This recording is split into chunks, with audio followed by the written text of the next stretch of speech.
Bom dia, queridos irmãos, graça e paz. Mais uma vez, obrigado por tê-los conosco na nossa escola bíblica dominical. Nós somos a Igreja Batista Sião, no bairro do Campo Grande, em Salvador.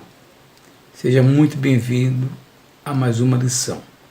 Para quem tem acompanhado a nossa escola bíblica dominical, hoje nós estamos iniciando um novo trimestre. Encerramos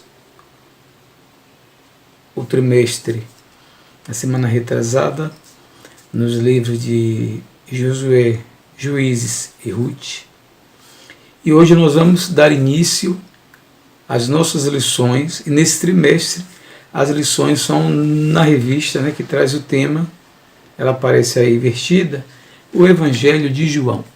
Presente que estamos recebendo, que é estudar o Evangelho de João. Como todos nós sabemos, eu vou fazer rapidamente uma introdução para a gente entrar na lição, que é a nossa capítulo 2. São 4 os evangelhos, Nós, na ordem bíblica, como está Mateus, Marcos, Lucas e João, que é o 4º evangelho. Esses 3 primeiros evangelhos, eles são chamados de evangelhos sinóticos. É um termo que quer dizer que eles são semelhantes. Se você pegar a palavra ao pé da letra, você vai ver que está falando sinóticos, quer dizer, sobre a mesma ótica. Porque eles apresentam uma mesma estrutura com respeito à pessoa e o ministério de Jesus. Eles trazem narrativas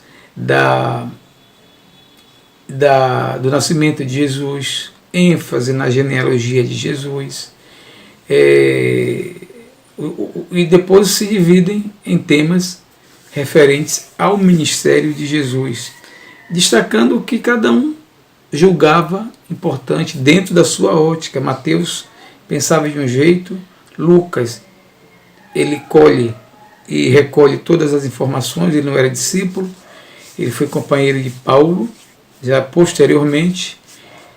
Marcos também, e Marcos é tido como, inclusive, o livro mais velho do Novo Testamento. Alguns dizem, inclusive, que é a base para Mateus e Lucas. Por quê? Tudo que está em Marcos está em Lucas e está em Mateus. Então, depois de alguns estudos, chegaram à conclusão de que o Evangelho de Marcos é o primeiro a ser escrito e o modelo para os demais. Então, o 4º evangelho que nós vamos estudar esse trimestre é o Evangelho de João. Tem muita coisa que os outros têm, tem algumas coisas, mas ele tem uma estrutura diferente, o foco dele é diferente dos outros. Aqui nós temos João, que é chamado de João o Evangelista, não é o João Batista, que esse era conhecido como primo de Jesus. João o Batizador não é esse, é João que foi discípulo. E ele é apresentado sempre com Tiago, e Pedro, sempre Pedro, Tiago e João. João era irmão de Tiago. João também é chamado de o teólogo. João também chamado de o discípulo do amor, depois da mudança, da transformação que ele experimenta caminhando com Jesus, porque ele era chamado de Boanerges, que quer dizer filho do trovão. Ele tem a sua vida mudada, transformada. Por último, ele é apresentado como o apóstolo do amor. Ele é o autor do Evangelho. Esse Evangelho foi escrito por volta do ano 60, 70 depois de Cristo. Ele é o autor das cartas, chamadas Cartas Joaninas, 1ª, 2ª e 3ª João. E também é o autor do Apocalipse, que foi escrito quando ele estava exilado na ilha de Patmos, sofrendo perseguição do Império Romano. A diferença, se você perguntar qual a diferença dele para os demais? A diferença de João é que João vai diretamente na pessoa de Jesus, mostrando Jesus como sendo um Deus presente no nosso meio. Isso porque ele escreve o seu livro para combater as falsas heresias comuns no início da caminhada cristã, ainda por volta do ano 80, 70, quando falsos mestres no seio da igreja ensinavam falsas doutrinas, dentre elas uma que dizia que Jesus não era Deus, e outra que dizia que Jesus era apenas Deus, não era homem. Então, uma série de heresias e falsas doutrinas surgiram nesse contexto. E João ele escreve o Evangelho, e logo no início ele vai afirmar que Jesus é Deus, no princípio era Deus, estava com Deus, e Jesus era o Verbo. Então, ele, na verdade, ele propõe um tratado teológico a respeito de Jesus. Nós temos no primeiro capítulo todas essas informações a respeito do propósito dele ter escrito o Evangelho. Nós vamos adiantar hoje e vamos para a nossa segunda lição. A nossa segunda lição, o título dela é As Primeiras Ações no Ministério Terreno de Jesus. Que coisa interessante. João é direto, né? Ele não se preocupa com informações a respeito de onde Jesus nasceu, como nasceu. Não, ele vai direto e traz Jesus e diz: Jesus, esse aqui é Jesus. E nada melhor do que mostrar uma pessoa através das suas ações. Muitas vezes nós ouvimos falar, mas quando se conhece a pessoa e através das ações das pessoas você sabe quem ela é. Alguém já disse que para você conhecer uma pessoa você precisa viajar com ela um dia. Na viagem você conhece essa pessoa. Outros já disse que para você conhecer uma pessoa você precisa de comer 1 quilo de sal com ela, ou seja, muito tempo para conhecer uma pessoa. Então João é direto, ele vai dizer, apresentando Jesus, dizendo: esse aqui é Jesus. Esse é Jesus, o Filho de Deus, o Verbo encarnado, o Deus que tomou forma de homem e veio habitar conosco e veio habitar em nós. Pois bem, o capítulo 2 de João é um capítulo rico, porque não tem só uma narrativa, são algumas narrativas. Vamos tentar juntar as narrativas, né? A primeira está lá, capítulo 2, versículos de 1 a 6. Eu vou ler e os irmãos vão acompanhar na sua Bíblia. Capítulo 2 do Evangelho de João, versículos de 1 a 6. 3 dias depois desse acontecimento que está narrado no capítulo 1, né, houve uma festa, um casamento em Caná da Galileia. Achando-se ali a mãe de Jesus, Jesus também foi convidado com os seus discípulos para o casamento. Tendo acabado o vinho, e a mãe de Jesus lhe disse: eles não têm mais vinho. Mas Jesus lhe disse: mulher, que tenho contigo? Ainda não é chegada a minha hora. Então ela falou aos serventes: fazei tudo o que ele vos disser. Estavam ali 6 talhas de pedra que os judeus usavam para as purificações, e cada uma levava 2 ou 3 metretas. Vamos ler mais, vamos ler até o 11, né? Jesus lhes disse: enchei de água as talhas, e eles as encheram totalmente. Então lhes determinou: tirai agora e levai ao mestre-sala. Eles fizeram. Tendo o mestre-sala provado a água transformada em vinho, não sabendo de onde viera, se bem que o sabiam os serventes que haviam tirado a água. Chamou o noivo e lhe disse: todos costumam pôr primeiro o bom vinho, e quando já beberam fartamente, serve o inferior. Tu, porém, guardaste o bom vinho até agora. Com este deu Jesus princípio a seus sinais em Caná da Galileia. Manifestou a sua própria glória, e os seus discípulos creram nele. Queridos, é difícil em 30 minutos expor apenas esses versículos, dado a riqueza que contém nele. Eu vou tentar fazer uma síntese desse capítulo, desses versículos. Jesus,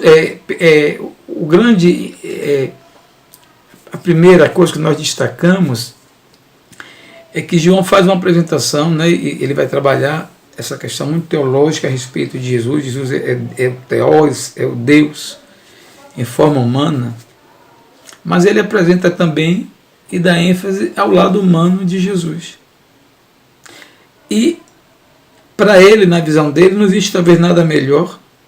De repente ele era baiano, né? João era baiano, a gente não sabe, porque ele vai falar de uma festa. Quem não gosta de festa? Quem não gosta, como nós dizemos, né, de uma boca livre? Festa com comida, com bebida, fartura. Diga-se de passagem, há uma escassez grande de festas, né? Desde a pandemia que praticamente não se tem festa. Acho que as pessoas aprenderam e estão aproveitando para economizar, porque depois da pandemia não se fazia festa alguma, então as pessoas estão, acho, mantendo essa prática. Mas João fala que Jesus foi uma festa interessante, né? Jesus ia às festas, ele era convidado, ele foi convidado especificamente para essa. Era uma boda, um casamento, assim como hoje, mas com aspectos diferentes. O casamento era uma festa empolgante no Antigo e também no Novo Testamento. No mundo antigo, porque simbolizava a união não só de duas pessoas, mas a união de duas famílias. O casamento não é como hoje, as pessoas namoram, logo depois casam, não. Geralmente eram acertos ainda na infância, o rapaz era criança ainda, adolescente, e a menina também, os pais já faziam acerto, esperando só o momento para fazer aliança. A cidade de Caná da Galileia, Pedro também era da Galileia, dizem que era uma cidade muito pequena, sem muita expressão. Então esse casamento seria, na verdade, foi o evento. As pessoas estavam todas animadas, empolgadas, e a vizinhança comunicando a outra. João vai casar com Maria. Estou dando esses nomes, né? Então todo mundo conhecia os dois desde criança, sabiam que agora chegou o momento. Então eu penso que as pessoas foram com muito boa vontade, e todo mundo foi à festa e estava lá na festa. As festas duravam muito tempo, as cerimônias, os casamentos, não era como hoje não, duravam alguns dias. As pessoas ficavam lá e tinha que ter muita comida, muita bebida, porque não tem como ter festa sem comida e sem bebida. E esse que Jesus chega à festa com Maria, a sua mãe, os seus discípulos também foram convidados. E no decorrer da festa, Maria ouve, interessante, né? Preocupação. Não só preocupação, mas como o termo me faltou agora, né? Empatia não. Maria, percepção, talvez feminina, né? Maria se preocupou, olhou, notou, viu que estava alguma coisa estranha, porque o vinho estava acabando. E não era diferente de hoje não. Quando a comida e a bebida acaba, a gente sai da festa. Mas naquele momento faltar a bebida ou a comida no meio da festa, porque a festa não durava pouco tempo. Era uma vergonha, seria uma vergonha muito grande para os anfitriões, né? Porque convidou pessoas, vieram de fora, vieram de longe, e agora acabou o vinho. Então vamos embora. E não era isso a intenção. Maria chega a Jesus e diz: filho, não sei se ela chamava ele, acabou o vinho. E ela já falou, acho que intencionalmente, né? De na hora desse homem fazer alguma coisa, porque ele não é normal, não. Ele não é humano, não. Ele é filho de Deus. Ela bem sabe, ela o gerou, ela o concebeu do Espírito Santo. E ela disse: filho, acabou o vinho. E Jesus diz: mulher, o que tenho contigo?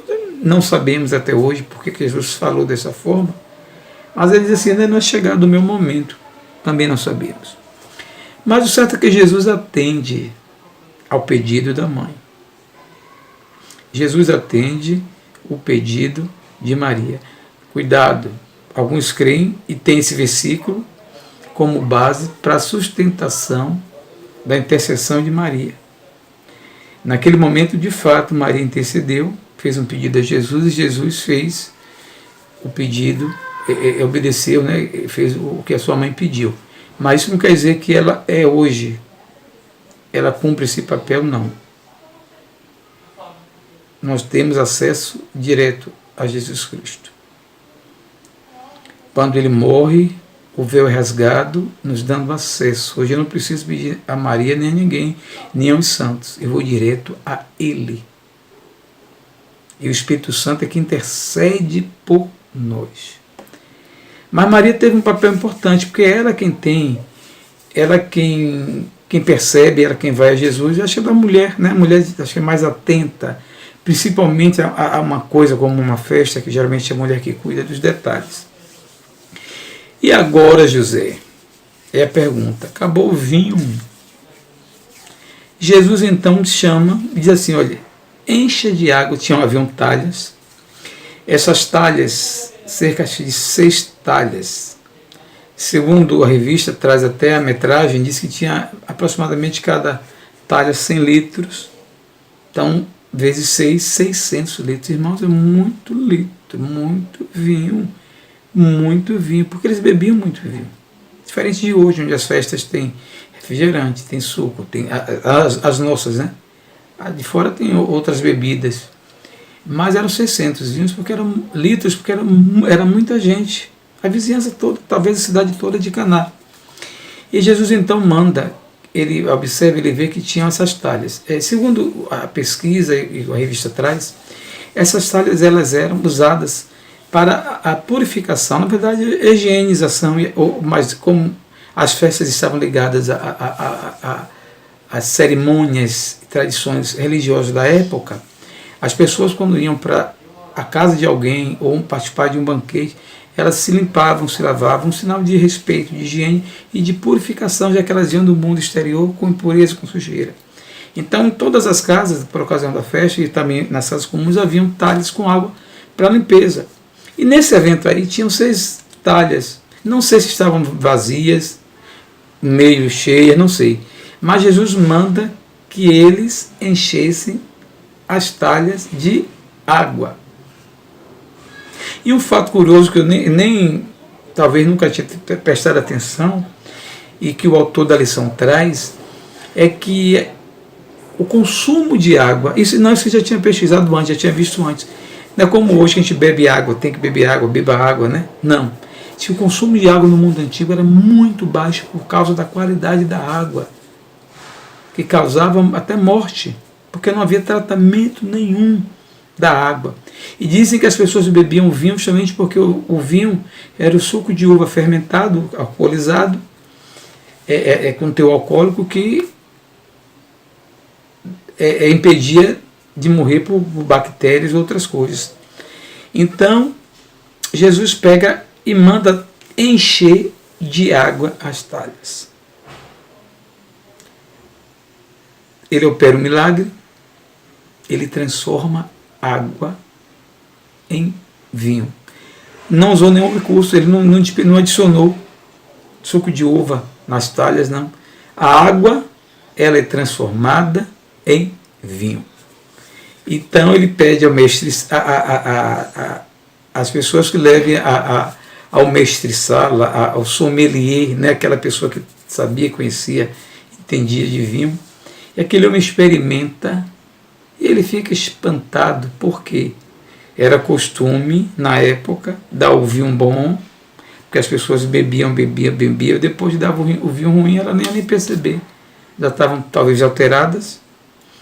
Mas o contrário acontece, o vinho novo, o melhor vinho é dado depois. E aquilo causou um espanto, não foi só o fato de Jesus ter transformado a água em vinho, mas ele ter transformado no vinho melhor. E não estava presente, mas deve ter sido espetacular, né? E os comentários, e quem fez esse vinho, de onde surgiu esse vinho, porque com certeza, irmão, não era um vinho comum. E aí nós extraímos muitas e grandes lições, só com esses versículos. Eu quero destacar a primeira lição. A gente usa muito quando fala em casamento, né? Por que João cita? E por que Jesus escolhe um casamento para inaugurar o seu ministério de milagres? Aí nós podemos aplicar para as nossas vidas no dia a dia. Ainda hoje, Jesus quer operar milagres. E o primeiro lugar o melhor lugar para Jesus operar milagres continua sendo na nossa família. Talvez a sua família, assim como a minha família, nós estamos precisando de um milagre na nossa família, na nossa casa, com os nossos filhos, no nosso casamento, nas nossas finanças, na nossa saúde. Não sei qual milagre que nós precisamos. Um outro fato curioso ainda com relação é que as talhas elas estão vazias. Se não estão vazias, são praticamente vazias.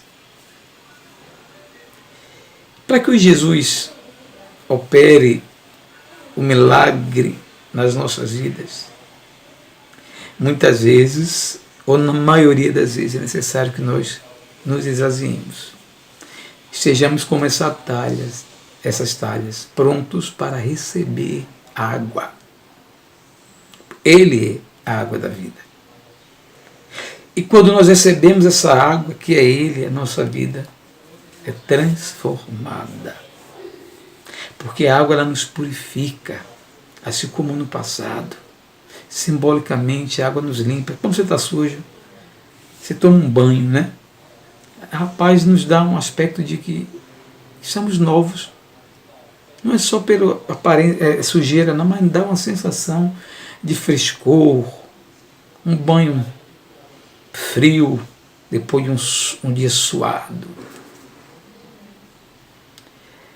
A água nos purifica, o sangue de Jesus nos purifica de todo pecado. A água nos limpa, a sujeira física, mas o sangue de Jesus e o vinho simboliza o sangue de Jesus. Esse sim nos purifica de todo o pecado. Então, um casamento precisou de talhas vazias. Se tivessem cheias, teria que jogar fora e encher de novo, porque Jesus faz tudo novo. Às vezes a gente pensa que não temos nada de bom vai acontecer. Não sei como é que está você, se você é uma pessoa que pensa um pouco para baixo, essa aqui está difícil, e a gente acha que a tendência sempre é piorar. Cuidado, irmãos.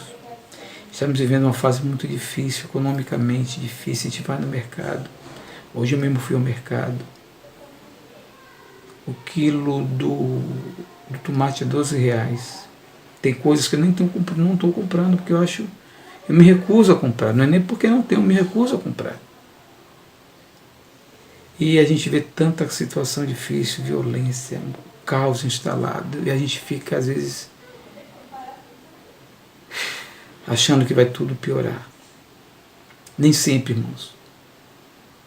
O melhor, nesse sentido, de coisas boas que vão acontecer. Ainda vem coisa boa por aí. Foi o que aconteceu. Quando ninguém esperava, todo mundo esperava ouvir um velho, eis que vem ouvir um novo. É uma outra lição que nós aprendemos, de que Jesus ele renova e transforma qualquer coisa, seja qualquer coisa, irmãos. Uma pequena coisa, uma grande coisa, não existe. Ele pode renovar a sua vida, ele pode renovar o seu interior, ele pode renovar o seu exterior, ele pode renovar a sua casa, a sua família, ele pode renovar tudo. Basta que você esteja apto, aberto, limpo, para receber o vinho novo. Então essa é uma lição que a gente ainda falaria mais, mas temos ainda um outro assunto. Então, que riqueza, né, de detalhes nós encontramos no capítulo 2 de João, e as aplicações e implicações para os nossos dias. Ainda no capítulo 2, do versículo 13 ao 15, tem uma outra situação de Jesus no templo. Depois disso, desceu ele para Cafarnaum com sua mãe e seus discípulos e seus irmãos, e ficaram ali não muitos dias. Estando próximo à Páscoa dos judeus, subiu Jesus para Jerusalém e encontrou no templo os que vendiam bois, ovelhas, pombas e também os cambistas assentados. Tendo feito um azorrague de cordas, expulsou todos do templo, bem como as ovelhas, os bois. Derramou pelo chão o dinheiro dos cambistas e virou as mesas. No 16 disse aos que vendiam as pombas: tirai daqui essas coisas, não façais da casa de meu pai casa de negócio.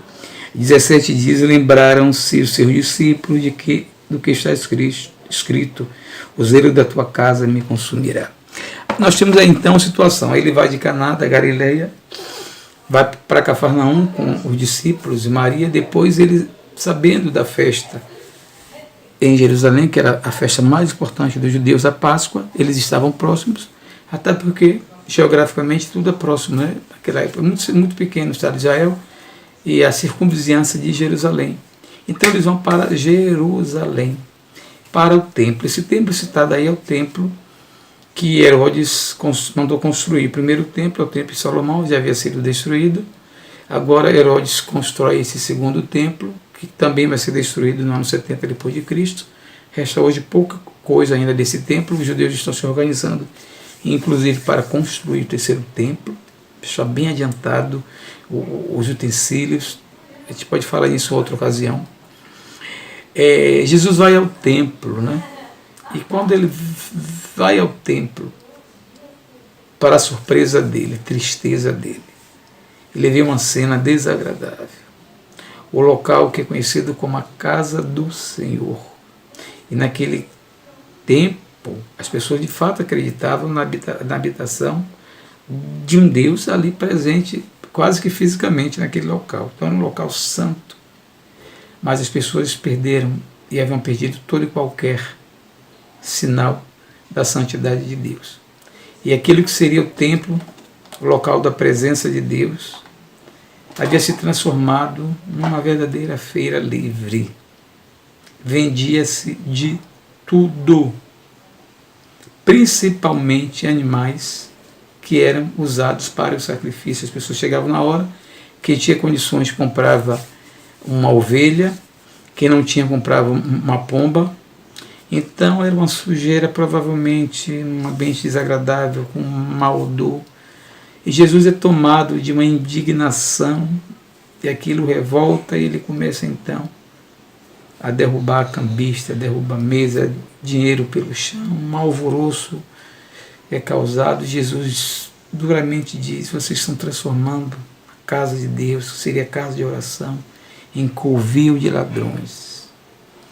Então o que Jesus está propondo, na verdade, olhe que no primeiro momento, na primeira lição que nós vimos instante, tem a ver com a purificação nossa, não só externa, mas a nossa purificação por dentro.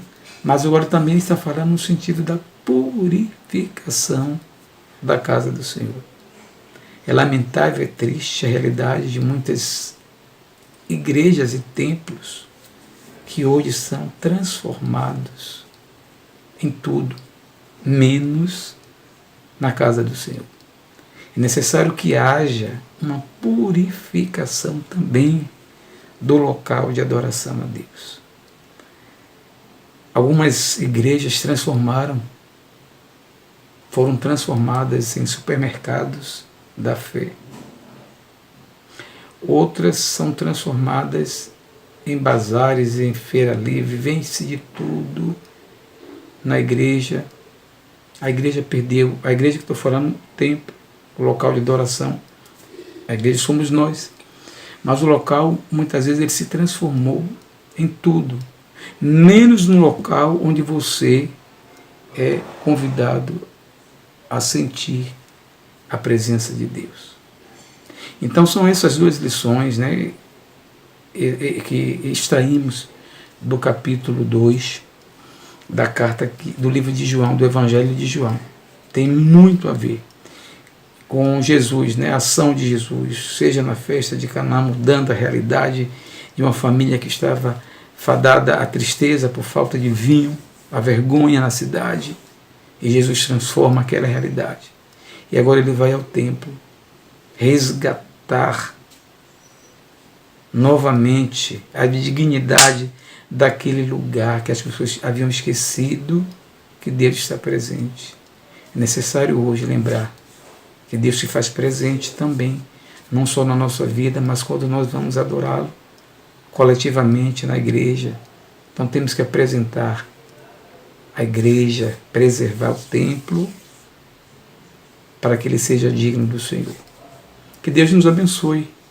Na manhã desse domingo, essa é a nossa primeira lição. Convido você para estudar as próximas lições. Preferencialmente comece lendo desde hoje todo o livro de João. Que Deus te abençoe. Até o próximo domingo, em nome de Jesus. Amém.